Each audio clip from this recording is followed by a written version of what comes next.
एक खाली करके नहीं आई।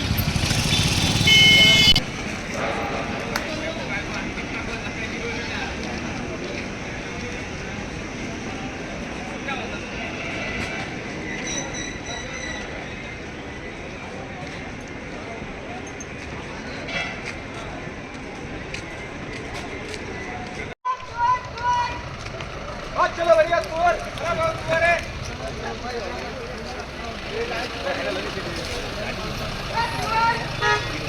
अरे हमारा भाई इधर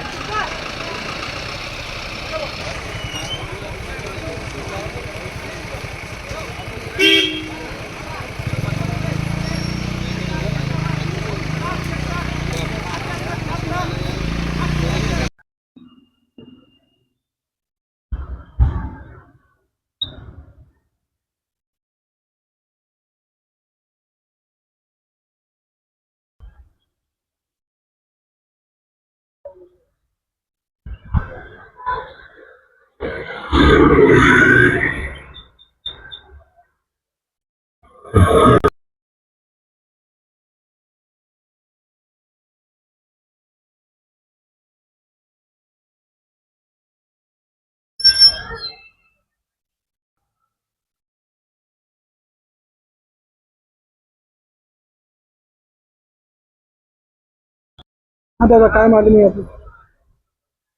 राज्य सरकारच्या मंत्रिमंडळातील एक मंत्री शेतकऱ्यांना लबाड म्हणतोय, मात्र या राज्य सरकारमधील मंत्रीच नाही, ते संपूर्ण राज्य सरकारही लबाड आहे. कारण की शेतकऱ्यांच्या शेतमालाची खरेदी हमी भावाने करावी यासाठी सोयाबीन, कापूस आणि तूर खरेदीची नाफेडमार्फत खरेदीची यंत्रणा उभी करण्यात आलेली होती. मात्र ती खरेदी आता गेल्या 8 दिवसापासून बंद आहे. त्यामुळं आज बाजारपेठेत कापूस, सोयाबीन, तूर आदीच्या किमती किमान 1000 ते 1500 रुपये क्विंटल मागे पडलेले आहेत. त्यामुळं या लबाड सरकारने आता खरेदीचं ढोंग न करता तात्काळ खरेदी सुरू करून शेवटच्या घटकापर्यंत सोयाबीन, कापूस, तूर खरेदी करावी. अन्यथा या शेतकऱ्यांना दिलासा देण्यासाठी भावांतर योजनेचा लाभ देऊन प्रति क्विंटल 2000 रुपये अनुदान कापूस, सोयाबीन आणि तूर या उत्पादक शेतकऱ्यांना द्यावे, अशी स्वाभिमानी शेतकरी संघटनेच्या वतीने आम्ही मागणी करत आहोत. अन्यथा राज्य सरकारला सळो की पळो करण्यासाठी स्वाभिमानी शेतकरी संघटना रस्त्यावर उतरेल. सुरेश काळे, जिल्हाध्यक्ष, स्वाभिमानी शेतकरी संघटना, जालना.